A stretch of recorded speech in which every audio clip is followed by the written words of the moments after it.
بداية نود لو تقدمون أنفسكم لمجلة أصداء المغرب العربي. بسم الله الرحمن الرحيم. الدكتورة فاطمة خديد، حاصلة على دبلوم الدراسات العليا والدكتوراه في الدراسات الإسلامية، عضو رابطة علماء المغرب منذ 1992، متصرفة من الدرجة الأولى بوزارة الداخلية، واعظة بالمجلس العلمي المحلي للرباط منذ 2004، رئيسة جمعية العمل الاجتماعي والثقافي فرع الرباط يعقوب المنصور، عضو هيئة تحرير مجلة عطاء صوت العالمات والواعظات والمرشدات بالوطن الحبيب، عضو مكتب الأبحاث والدراسات في مجال الأسرة. طيب أستاذة الفاضلة، نود منك أن تقربي قراءنا من طبيعة المشكل. بغض الطرف عن المشاكل التي استمرت لمدة 26 سنة من الحياة الزوجية، والتي تتقلب بين مد وزجر من تعنيف ومن ابتزاز للأموال ومن محاولات للاعتداء الجسدي، تفجر الوضع عندما انتهى المشروع السكني الذي انخرطت فيه رفقة مجموعة من الصديقات، والذي صرحت فيه لرئيس الودادية أن البيت، بما أنني أنا التي أدفع الأقساط وكل المساهمات، أن البيت سيحفظ في اسمي.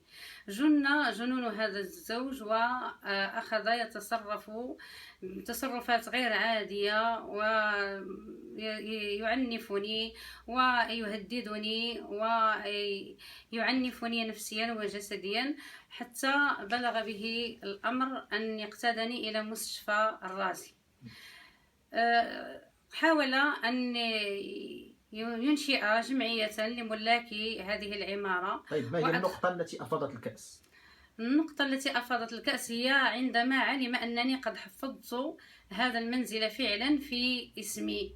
في اليوم الذي أعلم بهذا الخبر وصرحت له بهذا الأمر، من الغد أراد أن يقتادني لمستشفى الأمراض العقلية، بعد أن صار يعنفني ويهددني بالقتل ويسبني ويحدث ضجة داخل الإقامة. وفي هذا اليوم كنت قد عقدت موعدا مع نائب وكيل الملك بمحكمة قضاء الأسرة لأقدم مقالا للتطليق للشقاق، وهو يوم 7 فبراير، هو اليوم الذي أراد أن يختطفني رفقة ابنتي ومجموعة من نساء أخريات إلى مستشفى الأمراض العقلية. طيب، ما هي سيناريوهات أو سيناريو الاختطاف الذي قام به؟ كنت قد ذهبت إلى المستشفى بن سينا لإجراء بعض التحليلات عن فقر الدم، فأراد أن يختطفني. بدأ يجرني ويشدني هو وابنتي ونساء أخريات، ويريد أن يودعني في السيارة ليأخذني لمستشفى الرازي. لولا تدخل رجال الأمن الذين اتصلت بهم وتدخل أسرتي الذين حضروا وأخذوني إلى مقر الأمن لأقدم شكاية بهذا الاختطاف.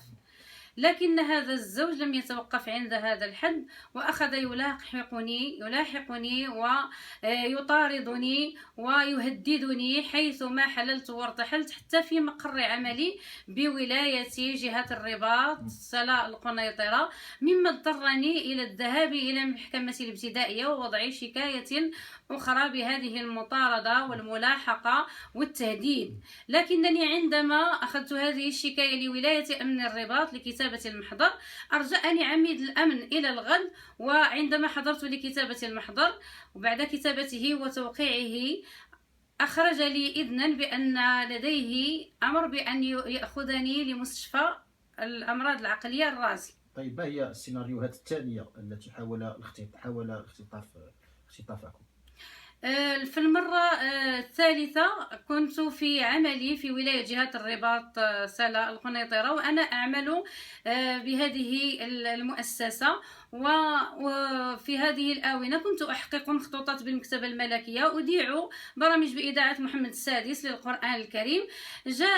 أرسل زوجي بالحيلة من أخرجتني من ولاية الرباط، وأرادوا أن يختطفوني قرب نزلي الملكي، حيث أحضروا سيارة الإسعاف للتدخل السريع، وأحضر مجموعة لا أعرفهم من الرجال، عصابة من الرجال وابنتي، وحاولوا أن يأخذوني قسرا مرة أخرى لمستشفى الرازي، لولا أني اتصلت بنائب وكيل الملك الذي اتصل بوكيل الملك بالمحكمة الابتدائية، والذي تدخل وأمر رجال الشرطة أن يتدخلوا وأن يمنعوهم من هذه الجريمة النكراء. لكن في يوم 7 من أبريل فوجئت وأنا خارجة إلى مقر عملي من إقامتي بعميد الشرطة قراع في باب الإقامة، هو مجموعة من ضباط الشرطة القضائية، حملني على متن سيارته وأخذني إلى مؤسسة ولاية أمن الرباط، أخذني إلى ولاية أمن الرباط، وبعد كتابة محضر قصير أخرج لي إذنا بأن علي أن أذهب معه إلى مستشفى الرازي. أخذني إلى مستشفى الرازي، أدخلني إلى المستعجلات، ومن ثم أغلقوا علي في الجناح المغلق للنساء لمدة 2 أسبوعين كاملين، ووصفوا لي أدوية. الطبيبة صرحت بأن صديق زوجي الدكتور كسرى هو الذي أمرها أن تصف لي هذه الأدوية. ما هي هذه الأدوية؟ الهالدول 30 نقطة عن طريق الدم 3 مرات في اليوم، والفاليوم 10 ملغرامات عن طريق الدم 3 مرات في اليوم. فادعوا أنني مودعة بالمستشفى لأجل خبرة، ومع كون أنها خبرة جعلوا يعطونني هذه الأدوية الخطيرة. خرجت يوم 20 أبريل من المستشفى، لكن زوجي استصدر من الغد أمرا جديدا ليرجعني لمستشفى الأمراض العقلية ليمنعني من حضور جلسة التطليق للشقاق التي كانت مؤرخة بيوم 25 أبريل بعد 5 أيام من خروجي. بعد 5 أيام من خروجي من المستشفى. يوم 25 أبريل عندما حضرت لمحكمة قضاء الأسرة رفقة والدي والمحامي المكلفين عني، بعد الانتهاء من الجلسة وخروجي من المحكمة فوجئت ب6 من ضباط الشرطة القضائية يريدون نقلي. عندما استفسرهم المحامي ادعوا أن العميد قراع يريدني لأمر ما. رجعنا إلى المحكمة، ذهب المحامي إلى وكيل الملك إلياس ليستفسره عن الموضوع، قال لم أعطي إذنا بهذا الموضوع. ذهب إلى وكيل الملك لم يجده في مكتبه، ثم عاد وأخرجني إليهم رئيس المحكمة، أخرجني من المحكمة، نزل معي وأخرجني من المحكمة أنا ووالدي، وحضر أخي. قدم لك ضمانات يعني؟ نعم، قدم لك ضمانات. لا، قال لي خروجي إليهم، أنت لست مريضة ولست كذا، وقد حكمنا لك في الجلسة لأننا نعلم سلامتك. ممتاز. فعندما خرجت إلى ضباط الشرطة القضائية جعلوا يقسمون أن العميد يريدني لأمر ما في ولاية الأمن فقط، وأن ليس هنالك الاختطاف ولا أي شيء.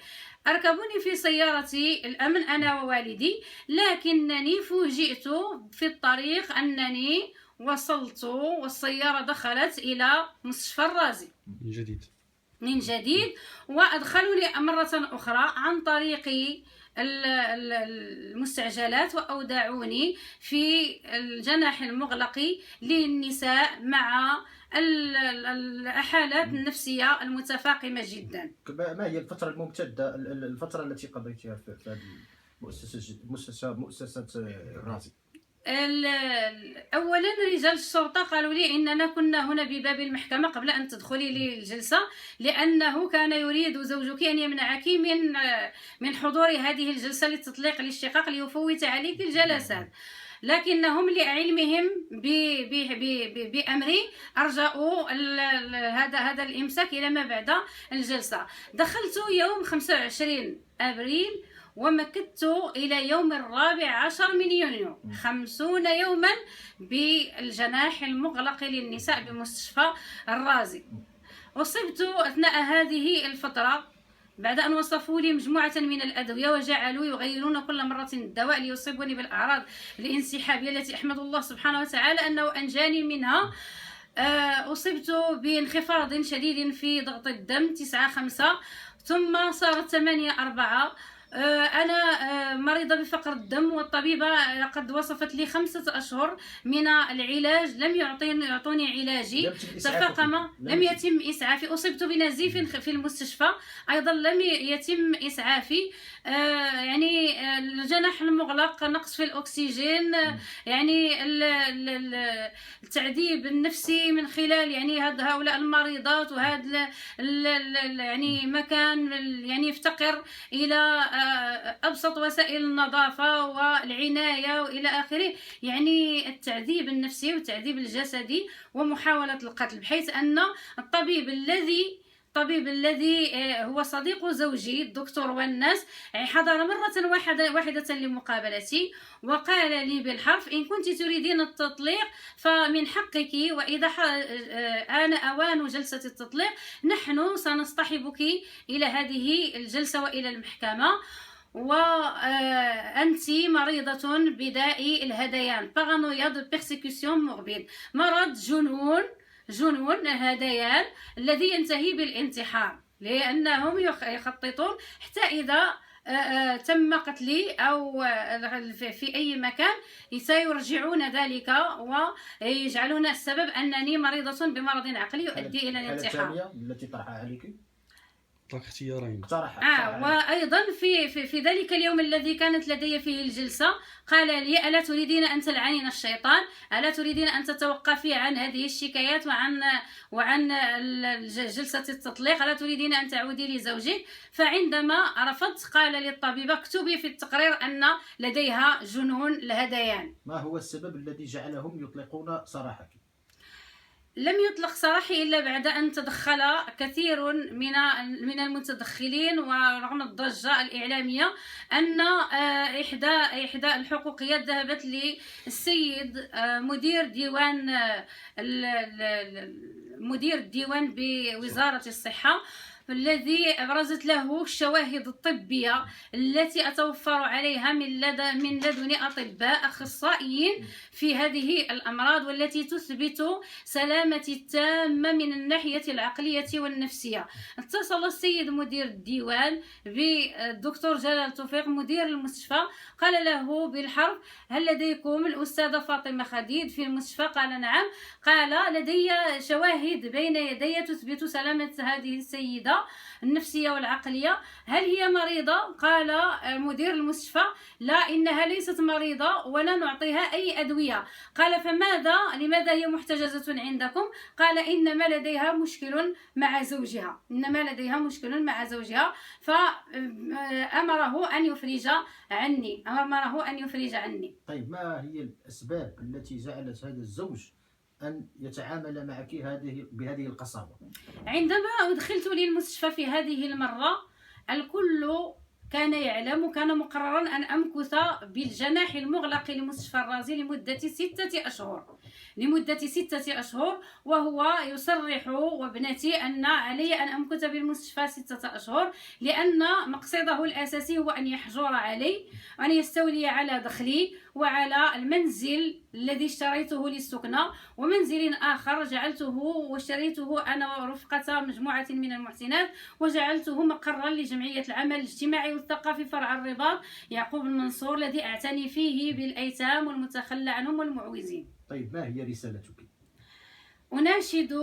أناشد مولانا صاحب الجلالة: ظل الله في أرضه، ملاذنا في هذا الوطن وملجأنا، ملاذ الخائفين والمذعورين والمظلومين والضعفاء والذين نزل بهم الحيف والجور، أن يهب لنجدتي وأن يفك عني هذا الحصار، لأن هذا الزوج ما زال يواصل سعيه وتدخلاته ليرجعني للمستشفى، وجاءت ابنتي هنا للبيت تهددني أنها سترجعني للمستشفى، وأناشد السيد وزير الداخلية أن يفتح تحقيقا في الموضوع، وناشد السيد وزير الصحة أن يفتح تحقيقا في هذا الموضوع، وناشد السيد مدير الأمن أن يفتح تحقيقا في هذا الموضوع نظرا للخروقات الأمنية والطبية والقانونية. أناشد السيد وزير العدل أن يفتح تحقيقا في الموضوع. وجزاكم الله خيرا وشكر سعيكم، والسلام عليكم ورحمة الله وبركاته.